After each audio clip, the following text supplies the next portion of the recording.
Hai teman-teman, selamat datang di channel artikel YouTube.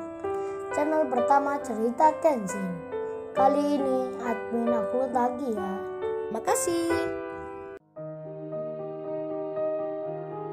Kisah pemuda kaya, anak bos besar, pemilik 73 perusahaan, yang menjadi cleaning service. Episode 558. Setelah Shika bertemu Kenshin, begitu pula teman-temannya, dan terungkaplah oleh Shika, cowok itu sudah punya istri, yang bernama Kaori. Hari itu pun telah berlalu. Kemudian pagi pun datang. Kenshin yang punya janji, akhirnya akan menepati. Kenshin datang ke rumahnya Pak Darmin. Bersama Iwan telah tiba. Kenshin pun bilang, "Oh ya Pak Darmin, ini saya mengajak teman, untuk membantu mencabut rumput nanti. Kenalkan ini Iwan, teman kerja cleaning service pula." Iwan pun mengenalkan dirinya, dan Pak Darmin berkata, "Oh gitu nak, tapi apa Bapak tidak merepotkan?"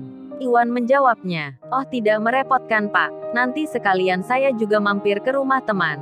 Yang dimaksud Iwan adalah ke rumahnya Indah, cleaning service wanita, yang pernah dibantu Kenshin. Dan tepat jam 8 pagi, mereka pun berangkat, dengan naik angkutan bersama, sedang Sarah dan pacarnya, serta pula teman-temannya, mereka pun sudah berkumpul semua. Tak lupa mengajak notarisnya. Roni pacarnya Sarah pun bilang, "Oh ya ini sayang, aku ini sudah bawa uangnya. Bokap tadi bicara, agar menunjukkan uang ini ke ayahmu. Biar nanti jadi tertarik." Roni memperlihatkan uang dalam tasnya. Sarah pun menjawabnya, "Tenang saja sayang, hari ini pasti tanah itu akan diberikan. Dan nanti lu jangan cemburu. Sebab aku akan menggoda cowok pemulung itu, biar bisa membujuk ayahku pula." Roni pun menjawabnya, "Ah siapa yang cemburu sama orang miskin itu? Nanti kamu permainkan saja tak mengapa." Teman-teman lainnya pun ikut menyahut. "Wah kita senang Sarah. Melihat apa nantinya, reaksi cowok itu gimana? Pasti bahagia tak terkira. Waktu kamu rayu-rayu, kita sudah nggak sabar ingin melihatnya. Melihat cowok itu patah hati karenamu." Hahaha, teman-temannya Sarah tertawa semua. Mereka pun bersiap akan naik mobilnya, menuju tanah desa yang dimaksudnya. Dan di lain tempat, si Rena Larazati, pemilik Lamborghini, pagi ini menelpon Putri. Putri pun mengangkatnya, dan Rena bicara, "Selamat ulang tahun ya Putri. Ulang tahun yang ke-21. Semoga panjang umur, dan dimudahkan segala urusannya. Semoga pula cepat dapat jodohnya." Si Rena itu tersenyum, kemudian melanjutkan bicaranya, "Nanti aku datang malaman ya Putri. Soalnya ini masih ada perlu." Putri menjawabnya, "Terima kasih ya Mbak Rena, amin atas semua doanya. Dan semoga Mbak Rena juga dimudahkan semua urusannya, dan cepat pula dapat pasangannya." Putri pun tertawa pelan, dan Rena mengaminkan. Kemudian Rena bertanya, "Oh ya Putri, katanya teman-teman kantor nanti datang jam 7-an ya?" Putri menjawabnya, "Iya Mbak Rena benar." Rena pun membalasnya, "Oh gitu ya, berarti aku nanti masih ada temannya." Rena pun mengakhiri bicaranya. Sedang 1 jam kemudian, Sarah dan teman-temannya telah tiba di tanah desa milik ayahnya. Mobil-mobil mereka parkir di depannya. Sarah dan teman-temannya turun semua. Salah satu temannya pun bicara, "Waduh Sarah, lahan ayahmu ini luas sekali. Pas kalau dibuat untuk usaha nanti. Lihat proyek besar itu. Itulah cikal bakal terbukanya jalan di sini. Jadi kita nggak perlu mengeluarkan uang lagi. Karena jalan kita berdiri nanti, pasti akan diperbaiki pula." Sarah, Roni dan teman-temannya semua melihat alat-alat berat yang sedang bekerja untuk menggali-gali tanah di seberangnya. Sambil menunggu ayahnya tiba, Sarah pun berjalan bersama pacarnya, melihat dari dekat pembangunan itu. Teman-temannya pun ikut semua. Setelah beberapa langkah, Sarah pun tiba di salah satu bagiannya. Mereka dibuat terkejut, melihat proyek ini begitu luasnya, begitu panjangnya, tak cukup dilihat di sini saja. Karena yang dikerjakan memang sangatlah besar. Kemudian, terlihat ada seseorang yang sedang berdiri mengawasi pekerjaan. Sarah pun bertanya, "Oh ya Pak, saya ingin tahu, memangnya pembangunan ini, apa dibangun pemerintah? Atau seorang pengusaha?" Pengawas itu pun menjawabnya, "Oh ini saya belum tahu pastinya Mbak. Kalau saya ini ikut PT Prima Niaga. Dan yang lagi dikerjakan ini, adalah pembangunan parkir mobil bagian selatan. Dan di sebelah-sebelah itu lain perusahaan. Tapi dengar-dengar katanya, semua perusahaan ini dimiliki oleh satu orang. Kecuali hanya beberapa saja, yang diajak kerjasama, termasuk kita yang di sini. Tapi semua biaya dan tanahnya, adalah miliknya satu orang. Saya pun tak tahu namanya. Dan selama kerja di sini, belum bertemu orangnya. Bos saya pun sama, hanya berjumpa dengan utusannya. Sarah dan teman-temannya menjadi terpesona dengan yang dimaksud itu. Pacarnya Sarah pun berkata, "Wah, kalau gitu orang yang punya tanah seluas ini dan membangun proyek seperti ini, pasti dia orang yang kaya." Sarah pun menjawabnya, "Ya tentu sayang, kalau bukan orang super kaya, tidak mungkin membuat pembangunan yang megah ini." Di saat bersamaan itu, Kenshin dan Iwan, serta pula Pak Darmin, terlihat sudah tiba. Mereka naik ojek motor. Iwan yang sudah turun, langsung membuka jaketnya. Iwan berbaju cleaning service. Memang sengaja begitu. Dan Sarah pun melihatnya. Sarah langsung berkata, "Nah teman-teman, akhirnya cowok itu tiba. Tapi kok ada lagi temannya? Apa dia minta bantuan? Oh, itu rupanya cleaning service yang diajaknya. Apa dia mau pamer seragamnya?" Sarah tertawa. Temannya pun sama. Dan mereka pun segera berjalan. Sedang Pak Darmin berkata, "Ini Nak Kenshin dan Nak Iwan. Tanah bapak yang akan dibeli temannya Sarah itu. Ini mereka sudah datang. Mobil-mobilnya diparkir di sini. Sebenarnya bapak tak segan untuk memberikan tanah ini ke Sarah. Tapi Nak Kenshin kan tahu sendiri. Sarah anak bapak itu salah jalan. Jadi bapak tak mau melepaskan. Tak akan memberikan ke Sarah. Apalagi teman-temannya yang minta."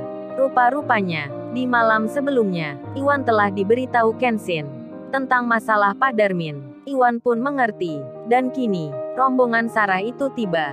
Sarah menyapa ayahnya. "Pak, Sarah sudah datang." Ini sambil membawa uang. Pacarnya Roni langsung menunjukkan uang-uang yang bertumpuk dalam tasnya. Pak Darmin melihatnya. Teman-temannya Sarah lalu bilang, "Gimana Pak, ini kesempatan yang langka.